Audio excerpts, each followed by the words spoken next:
Cláudio, presidente Jair Bolsonaro, para a gente começar aqui a rodar as nossas informações dos bastidores do poder, voltou a falar de Ernesto Araújo, ex-ministro das Relações Exteriores, que enquanto esteve no cargo colecionou polêmicas desde o início da pandemia, quando chamou o coronavírus de comunavírus, depois comprou uma briga do filho do presidente da República com a China, que é principal parceiro comercial do Brasil.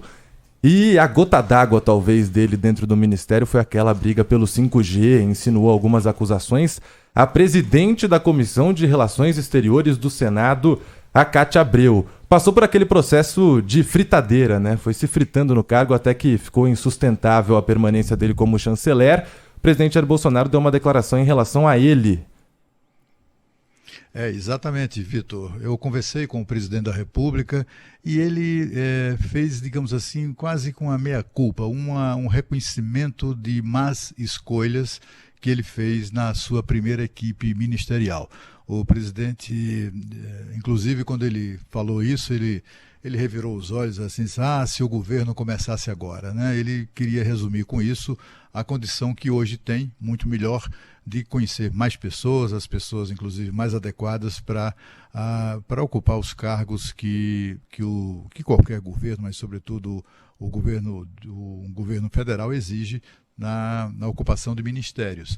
Ele cita claramente o desapontamento que teve com o desempenho de Ernesto Araújo no Ministério das Relações Exteriores.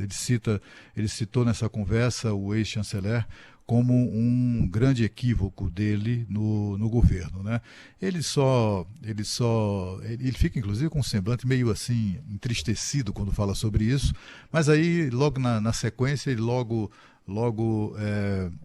aquele semblante triste se desfaz quando ele lembra do desempenho do atual ministro das Relações Exteriores, embaixador Carlos França, que tem merecido do presidente, e nessa conversa ele elogiou muito o desempenho do chanceler Carlos França, que aliás a conversa se dava exatamente no momento em que o Brasil recebia, a conversa se deu a minha com o do presidente, no momento em que o Brasil recebia a carta da OCDE, né, em que solicitava do Brasil a confirmação do interesse ou do seu compromisso em adotar os valores que são expressados e tal, recomendados pela OCDE, como condição para aceitar a participação dos países no seu conselho.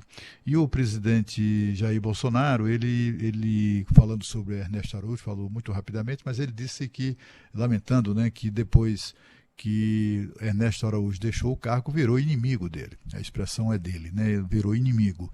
E ele lembra, inclusive, que as circunstâncias da saída do Ernesto Araújo, quer dizer, enquanto aquilo era uma manifestação de, como é que eu diria, de preferências ideológicas, etc., aquilo ali, tudo bem, era do jogo, né?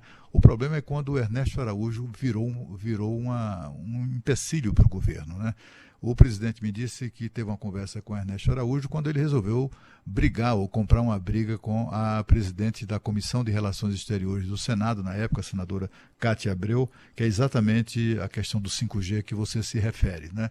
E aí o presidente disse que teve uma conversa, chamou o Ernesto Araújo, isso aí não está certo, isso aí não vai acabar bem, e esse tipo de briga pode dificultar a aprovação de matérias de interesse do governo no Senado Federal, etc. e tal. E a resposta do Ernesto Araújo, segundo o presidente me disse, foi a seguinte: é uma questão de honra, presidente. Quer dizer, o ministro não estava ali para desempenhar funções a serviço do governo, estava meio que a serviço dele próprio, talvez, né?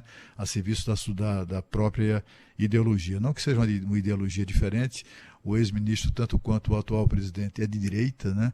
E, portanto, não foi essa questão ideológica que pegou, né?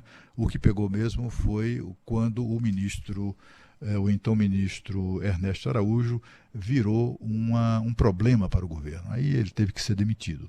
O presidente também não cita, mas fica claro o desapontamento dele com as escolhas de Sérgio Moro, do Weintraub. Enfim, tem ali umas figuras que ele lamenta muito haver escolhido para compor o seu governo. Mas aí ele também se lembra daqueles que foram, ou que são, na opinião dele, um sucesso no desempenho como ministro de Estado. É o caso, por exemplo, de Tarcísio Freitas, no Ministério da Infraestrutura, do Tereza Cristina, no Ministério da Agricultura. Ele também elogia muito a participação ou o desempenho de Paulo Guedes no Ministério da Economia e coisa dessa natureza. Mas Ernesto Araújo e outros 2 ou 3 ministros, ele reconhece que foram más escolhas. É um reconhecimento um tanto quanto tardio, né? Mas ele disse também que quando assumiu, ou estava prestes a assumir, ele que vinha de uma campanha como outsider, alguém que não tinha ali nenhuma relação com o meio empresarial, né? Com outros instamentos aí do espectro político, etc. Ele teve dificuldades mesmo na escolha de alguns ministros e cometeu erros, e ele reconhece isso hoje.